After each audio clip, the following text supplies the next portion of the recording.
नमस्ते दोस्तों, कैसे हो आप सभी लोग? आशा करती हूँ सभी लोग अच्छे होंगे, मस्त होंगे।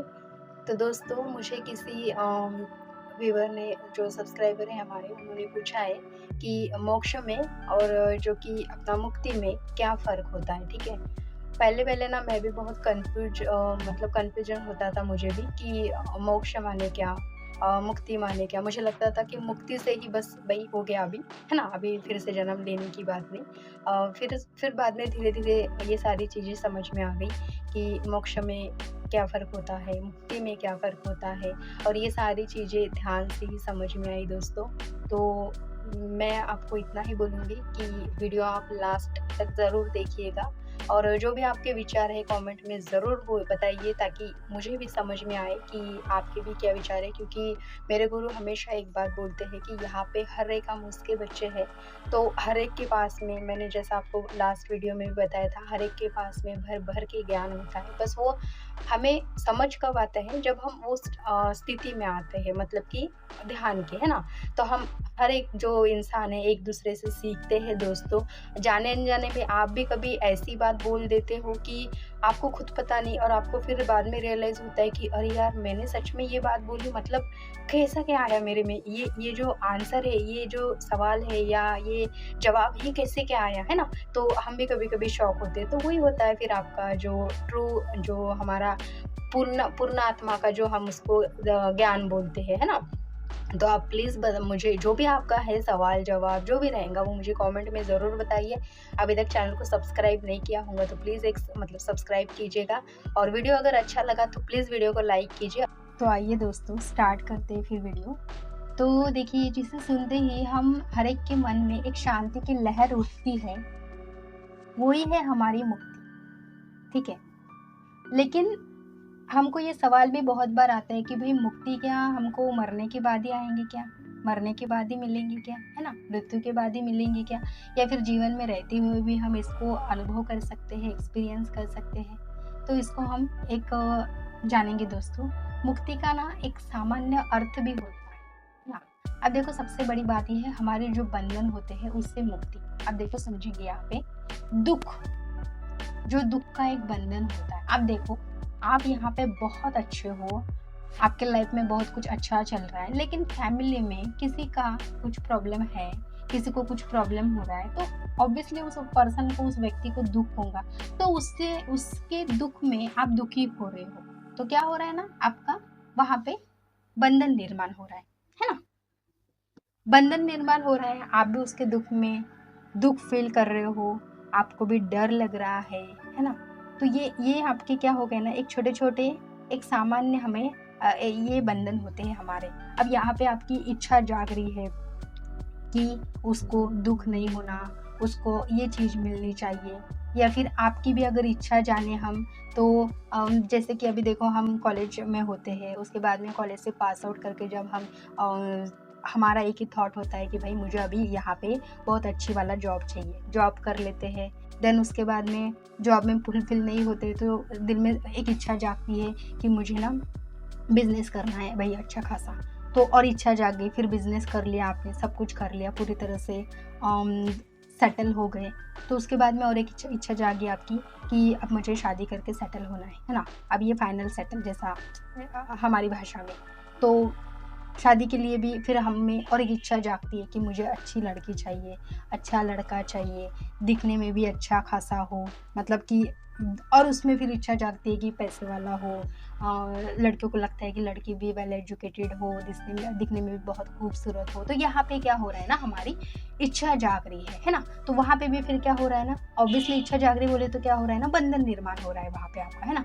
तो ये क्या होते हैं ना दोस्तों आपके कर्म बंधन होते हैं। कर्म हो रहा है ना आपके हाथ से मतलब कि काम हो रहा है। मतलब कि देखो समझो इस बात को दुःख हो रहा है, भय लग रहा है आपको, डर लग रहा है, इच्छा जाग रही है तो यहाँ पे एक कर्म के काम कर रहे हो माने कर रहे हो आप वो चीज़ तो करना माने क्या है कर्म आपके यहाँ पे बन रहे हैं, है ना? तो जब इंसान ये सारे जो बंधन है जो कि मैंने अभी बताया दुःख का डर का, हमारी इच्छा का, ये सारे जो हमारे बंधन होते हैं दोस्तों इससे भी ऊपर उठकर अगर हम हमारे अंदर की शांति और जो हमारा एक स्वतंत्रता का एक अनुभव होता है, अनुभव करते हैं, हमारे अंदर की जो एक स्वतंत्रता है उसका अगर हम अनुभव करते हैं, अंदर की एक पीस है, एक शांति है, उसका अगर हम एक्सपीरियंस करते हैं तो उससे ही हम मुक्ति कहते हैं, है ना। अब समझेंगे इस बात को थोड़ा सा और अच्छे से। अब मुक्ति के स्तर भी होते हैं, है ना। अब देखो वो एक सामान्य अर्थ वाला हमने समझा कि भाई छोटे छोटे जो हमारे बंधन है उससे हमने पूरी तरह से मुक्ति पा ली, है ना।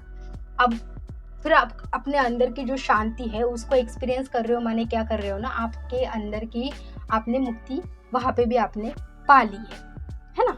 अब देखो दोस्तों, मुक्ति के स्तर भी होते हैं, क्या होते हैं ना। अब यहाँ पे आपको फॉर एग्जाम्पल कुछ तो आपको बीमार हो, आप शरीर हेल्थ इशू हो रहा है आपको, लेकिन इस स्टेट में अगर आप समझे अच्छे से कि भाई देख मुझे बीमारी नहीं हुई, जो भी हुआ मेरे शरीर को हुआ, है ना। मैं कौन हूँ, एक शुद्ध चेतना हूँ, एक अनादि अनंत काल तक मैं जो रहती हूँ, एक प्योर सोल हूँ। तो आपने अगर अपने आप को मान लिया कि मैं शुद्ध चेतना हूँ, जो बीमारी हुई है, जो भी हेल्थ इशू हुआ है मेरे शरीर को हुआ है, तो क्या हुआ, शारीरिक मुक्ति पा ली आपने, शरीर से अटैचमेंट नहीं अभी आपको, है ना। अब हो गई यहाँ पे शारीरिक मुक्ति। उसके बाद में आपको एक मन में आपकी चिंता हो रही है जबरदस्ती वाला, जैसा कि मैंने बताया आपको कि अभी फॉर एग्जांपल ले लो, आप 29 के हो, है ना, 28-29 की, आपके लाइफ के जितने भी 27-28 साल है, जो भी आपके लाइफ में पूरा अच्छे से एक पल गया क्या, कुछ तो अप्स एंड डाउन्स आए होंगे, आप कुछ कर पाए क्या उसमें, नहीं, जो होना था वो हो गया, है ना। तो भय अगर उस टाइम पे किया होगा तो कुछ हुआ क्या, नहीं हुआ।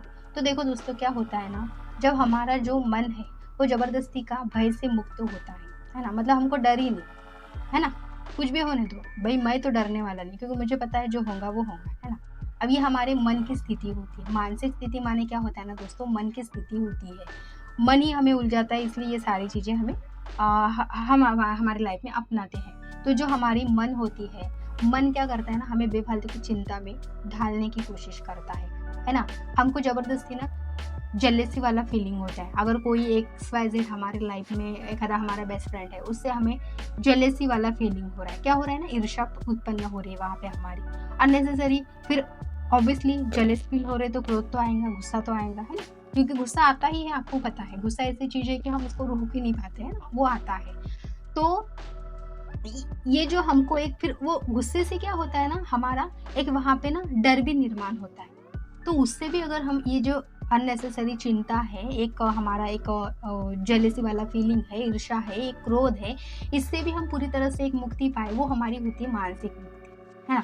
अब देखो दोस्तों, भावनात्मक मुक्ति ये होती है, अब यहाँ पे समझेंगे भावनात्मक मुक्ति। भावनात्मक मुक्ति ये होती है कि जब हमारा जो एक दिल है ना, वो हमारा जो एक द्वेष माने ये ईर्ष्या है ना, उससे अगर हम पूरी तरह से असुरक्षा पाते हैं, तो हमारी जो अपेक्षा है, अपेक्षा बोले तो हमारी जो एक विदाउट मतलब हम अपेक्षा करते जा रहे हैं, इच्छाएं प्रकट करते जा रहे हैं, है ना, और एक्सपेक्टेशन रख रहे हैं। अपेक्षा बोले तो ये है कि हम एक्सपेक्टेशन रख रहे हैं सामने वाले से, तो वो एक्सपेक्टेशन वाला जो सीन है वहां पे अगर खत्म करके आप उससे भी ऊपर उठ रहे हो, है ना, तो क्या किस स्थिति में जा रहे हो आप, प्रेम और करुणा के।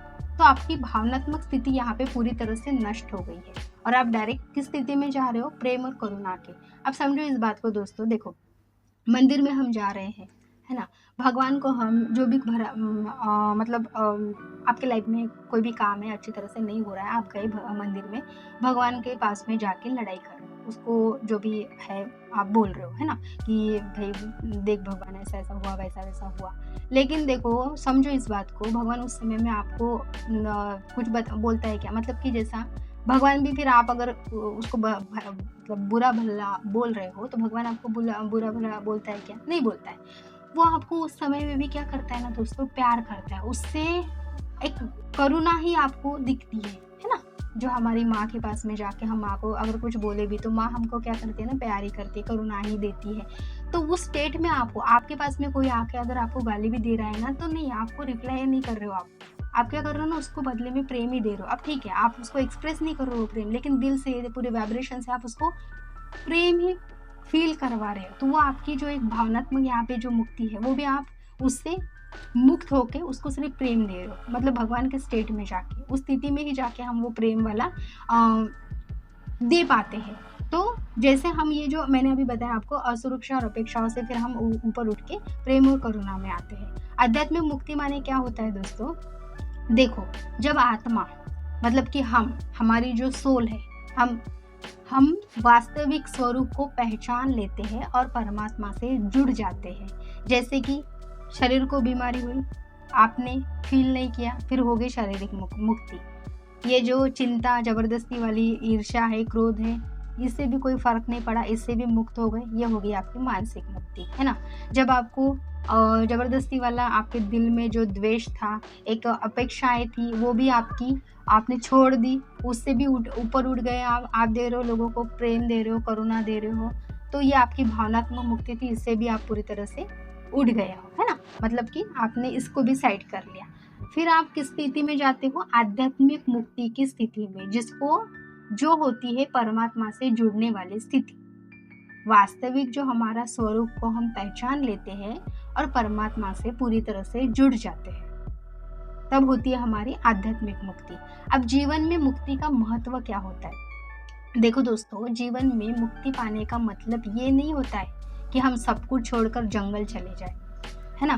कोई जरूरत नहीं। मध्य मार्ग, यहाँ पे बुद्ध भी यही बताते हैं हमें, और जैसे मेरे गुरु ने भी यही बताया कि फैमिली में रह के ही, मतलब कि मध्य मार्ग ये होता है कि संसार में निर्वाण, संसार में रह के ही सारी चीज़ें करो। ऑब्वियसली अगर आप जंगल में जा रहे हो, कहीं संन्यास ले रहे हो, तो उस टाइम पे तो आपको सताने वाला कोई नहीं होगा ना, तो वहाँ पे तो आप ऑब्वियसली प्रेम ही दोगे, करुणा से ही बात करोगे, शांति ही फील करोगे। लेकिन असली एग्जाम तो ये है ना कि हम इस संसार में रह के कैसा अपने आध्यात्मिकता को पहचानते हैं और उस स्थिति में हम वैसा व्यवहार करते हैं, वही तो हमारी असली एग्जाम होती है ना। तो जीवन की मुक्ति क्या होती है ना, कहीं जंगल में हमको सबको छोड़ के जंगल में नहीं जाना होता है, बल्कि इसका अर्थ ये होता है दोस्तों कि भीतर से आज़ादी, मतलब कि रहे सबके बीच में रहे हो, लेकिन अंदर से क्या हो ना, पूर्णपने स्वतंत्र हो, है ना। देखो दोस्तों, जैसे कि दो दोस्त थे, यहाँ पे एक छोटी सी बात बताती हूँ। दो दोस्त थे, एक है आध्यात्मिक दोस्त, एक दोस्त आध्यात्मिक नहीं है ना। एक मतलब कि चलो ये भी नहीं, दो दोस्त थे, एक अच्छा है एक बुरा है। अच्छा वाला स्पिरिचुअलिटी में है, अच्छी चीज़ें ही फॉलो करता है। अब वो स्पिरिचुअल भी है, लेकिन वो भी एंजॉय कर रहा है, क्लब में जा रहा है, पार्टीज कर रहा है। लेकिन अच्छा वाला क्या करेगा ना, उसको पता है कि कितने समय तक क्या क्या चीज़ें करनी है। वो जाएगा, पार्टी करेगा, एक समय के बाद में बोलेंगे चलो ठीक है, अभी मुझे बस हुआ, जितना करना था उतना करना था। अब अगर अच्छे वाले को उसके 10 दोस्त बोल भी रहे, नहीं ना भाई चलना, अभी थोड़ा रात तक पार्टी करेंगे, ये करेंगे वो करेंगे, लेकिन वो उनकी बात में आ रहा है कि नहीं, उसके अंतर्मन जो बोल रही है वो कर रहा है ना। अब बुरा वाला जो कि दूसरा दोस्त, वो आध्यात्मिकता में नहीं है, तो वो क्या कर रहा है दोस्तों, वो अगर पार्टी कर रहा है तो वो पूरी रात क्लब में रहेगा, पार्टीज करेगा, ड्रिंक्स करेगा, सारी चीज़ें करेगा। दोस्त बोलेंगे तो उसको और एक बड़ी पावर आएंगी, तो वो क्या करेगा ना, उसी स्थिति में आएगा, है ना। और उनके कहने से और वो करेगा, लेकिन वो उसके अंतरात्मा की सुनेगा कि नहीं। लेकिन फ़र्क क्या होता है दोस्तों कि भीतर से आज़ादी माने क्या है, इसका एक ही अर्थ है कि भाई मेरी अंतरात्मा जो मुझे बोल रही है मैं वही करूँगा। मुझे अगर 10 लोग कोई कुछ बोल रहा है तो मैं वो नहीं करूँगा, क्योंकि मुझे पता है कि मेरा जो ज्ञान है, मतलब मुझे जो आवाज़ दे रही है, वो मेरे परमात्मा मुझे बताने की कोशिश कर रहे हैं। तो तब जाके मैं लोगों की आवाज़ ना सुन के मेरा खुद का डिसीजन लूँगा, तब मैं अंदर से पूरी तरह से आज़ाद होऊंगा, है ना। तब आप आपके ही डिसीजन पे अड़े रहते हो कि नहीं, मुझे जो ठीक लगे मैं वो करूँगा, नहीं तो 10 लोग जिस दिशा में जा रहे हैं मैं भी वही दिशा में जाऊँ, तो उससे फिर फ़र्क मतलब वो फिर सभी लोग फिर सेम ही हो गए। लेकिन उस स्थिति में आप अपने आप को समझ रहे हो और जो आपके अंतरात्मा आपको बताने की कोशिश कर रही हो वही डिसीजन आप ले रहे हो, तो वो आपके अंदर की आज़ादी, मतलब क्या हो ना, लोगों की बातों पे नहीं आके आप अंदर से पूरी तरह से स्वतंत्र हो, है ना। तो ये होती है दोस्तों, जैसे कि सबके बीच में रह के भी हम अपने आप को अंदर से आज़ाद महसूस करते हैं। जैसे यहाँ पे अगर हम और एक एग्जांपल लेना चाहे तो देखो, कमल का एक फूल होता है ना, कीचड़ में रहता है, पता है हम लोगों को। लेकिन दोस्तों कभी हमने देखा है क्या, जब वो कीचड़ से ऊपर आता है, मतलब वो कीचड़ से जब ऊपर आता है तो वो कीचड़ अपने साथ में लेके आता है क्या? कीचड़ तो नीचे रहता है, लेकिन वो कितना प्यारा दिखता है ना, मतलब कि उसकी एक अलग ही पहचान होती है। समझ रहे हो आप इस बात? तो ये होती है कि हमारी एक आज़ादी, कि सबके बीच में रह के भी हम अपने आप को ऐसा रखेंगे कि एक आज़ाद स्थिति में रखेंगे, तो मतलब कि जीवन से मुक्ति। वैसे ही मुक्ति पाने वाला जो इंसान होता है दुनिया में रहते हुए भी क्या होता है ना, ये सारे बंधनों से परे होके अपने आप के अंदर की आज़ादी अगर वो महसूस करता है, तो उससे फिर उसको पूरी तरह से मुक्ति की राह पे भी वो बढ़ने लगता है। अब देखो दोस्तों, मुक्ति की राह पाने के यहाँ पे 2-3 एग्जाम्पल भी है, लेकिन हमको ज़्यादा कुछ नहीं करना है। अब देखो, साधना, ध्यान कर रहे हो आप, ध्यान आपको करना कुछ नहीं है, मंदिर जाना नहीं, पूजा करना नहीं, कुछ नहीं करनी है। भगवान बोलते भाई तू किधर मत आओ, तू खुद बैठ के मैं तेरे पास आता हूँ, चल तू ही मेरा रियल बच्चा है, मैं ही तेरे पास आता हूँ। ऐसा होता है दोस्तों। देखो, ये बात ऐसी नहीं बता रही हूँ मैं। जो लोग हमें बताते हैं ना कि मुझे शिव भगवान दिखे, शिव भगवान मेरे से बात करे, हम उनको कभी बुरा भला गलती से भी बोलना नहीं। पता है आपको, वो सोल उस स्टेट में जाके उन्होंने सच में वो महसूस किया है, वो एक्सपीरियंस किया है, इसलिए वो इतने कॉन्फिडेंटली आपसे बोल रहे हैं, आपको बताने की कोशिश कर रहे हैं। ये आपके साथ में भी होता है। इसलिए तो भगवान का यही संदेश होता है ना हमारे लिए। शिव भगवान का क्या संदेश होता है कि भाई कुछ ना करो। शिव भगवान को क्या ज़रूरत है हर टाइम ध्यान करने की, लेकिन क्यों करते हैं पता है ना, कितनी पावर है, कितनी शक्ति है। महादेव ऐसे ही नहीं बोलते उनको, देवों के देव महादेव, पता है ना, मतलब उनका एक अलग ही, अब उनके बारे में उनका मतलब क्या ही अभी बताना है ना, कि उनका अलग ही होता है शिव भगवान का हमारे। तो शिव भगवान हर टाइम ध्यान में रहते। तो अगर हम भी उस स्टेट में आए दोस्तों, करना क्या है ना, बस नॉर्मल जिस स्थिति में बैठे हो उसमें बैठ के एक सिंपल सा ध्यान करो, है ना। श्वासों के ऊपर ध्यान दो, कुछ नहीं करना। विचार आएंगे आने दो, जाएंगे जाने दो, विचारों के पीछे भागना नहीं है, बस ध्यान करो, है ना। मुक्ति पाने का पहला पॉइंट ये है कि पहले आपको ध्यान अपनाना चाहिए आपकी लाइफ में। सत्संग, अभी सत्संग में नहीं जा सकते हैं अपन, लेकिन अच्छे जो एक लोग होते हैं उनके आप अच्छे लोगों के आप विचार को ग्रहण करो, अच्छे लोगों के साथ में रहो। देखो, मानती हूँ मैं कि अच्छे लोग जो होते हैं ये वही स्टेट में आते हैं अपने पास में, जब हम खुद उस स्टेट में आने की कोशिश करते हैं ना दोस्तों, वो एक पॉजिटिव वाइब्रेशन में जीने लगते हैं ना, तब अपने आप भगवान भी हमारे पास में ऐसे ही लोग, ऐसे ही विचार, ऐसे ही सारे चीज़ें हमारे लाइफ में भेजने की कोशिश करता है ना। अब देखो, स्वीकृति करना, अब देखो सत्संग कर रहे हो आप, साधना कर रहे हो आप, यहाँ पे ध्यान कर रहे हो, उसके बाद में आपने अच्छे विचार ग्रहण किए, अच्छे लोगों के साथ में आप रह रहे हो। अब स्वीकृति बहुत बड़ी बात है, ये समझो ध्यान से। एक्सपेक्टेशन करना माने दोस्तों ये है कि लाइफ में जो भी चीज़ हो रही है एक्सेप्ट करते जाओ, बुरा हो भला हो डजेंट मैटर, लेकिन एक्सेप्ट करो। बहुत इंपॉर्टेंट है ये बात दोस्तों।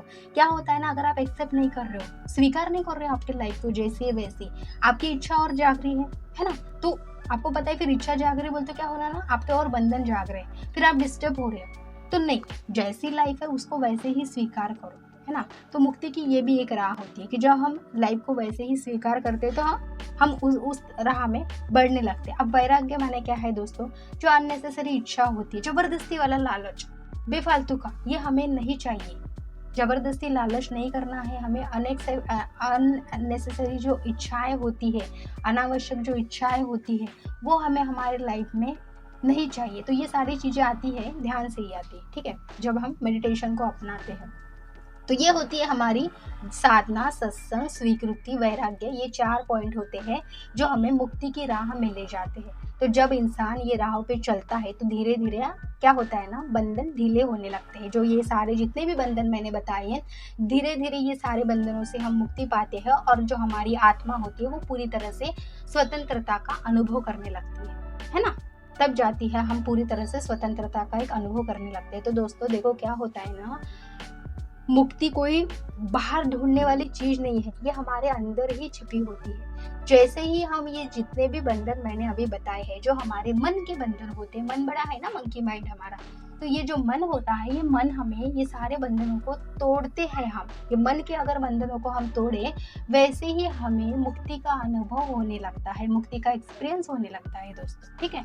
तभी हम पूरी तरह से ये सारे बंधनों को अगर थोड़ा सा साइड में रख के ये सारे स्टेज में आते हैं, तब हम वो पूरी तरह से मुक्ति को अनुभव करने लगते हैं। तो मुक्ति क्या फिर मरने के बाद की चीज है क्या? नहीं, मुक्ति मतलब मृत्यु के बाद नहीं, बल्कि ये हमारे जीवन में अभी संभव है।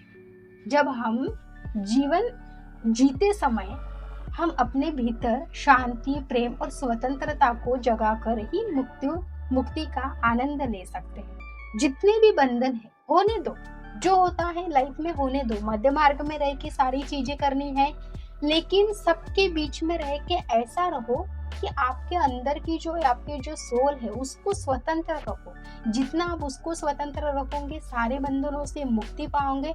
अपने आप क्या करोगे ना, जो स्टेज में आपको जाना है उस स्टेज में आप चले जाओगे, है ना। तो मुक्ति माने सिंपल सा यही अर्थ है कि अर्थ होता है कि हम जीवन में रह के ये सारे बंधनों से जब इन सारे बंधनों को हम छोड़ते हैं, छुटकारा पाते हैं, तब जाके हम मुक्ति के स्टेट में आते हैं, है ना। तो जब हम मुक्ति के स्टेट में आते हैं तभी जाके हम मोक्ष को पा सकते हैं। मोक्ष और मुक्ति थोड़ा डिफरेंट है दोस्तों, समझना इसको बहुत बड़ी अच्छी तरह से। जब हम ये सारे जितने भी चीज मैंने बताई, तो ये मुक्ति को आप अपनाते हो आपके लाइफ में, तब जाके फिर आप एंटर करते हो मोक्ष में, ठीक है। तो मोक्ष का वीडियो मैंने इसमें नहीं बनाया है, पार्ट 2 में हम मोक्ष बताएंगे कि मोक्ष माने क्या है, ठीक है। तो पार्ट 2 वीडियो अभी जल्दी ही आएगा दोस्तों, तो आप देख लीजिएगा, ठीक है। यहाँ पे सिर्फ मुक्ति की ही बात हमने की है। तो अगर वीडियो अच्छा लगा तो प्लीज़ वीडियो को लाइक ज़रूर कीजिएगा। तो मिलते हैं दोस्तों अगले वीडियो में, तब तक के लिए बाय बाय।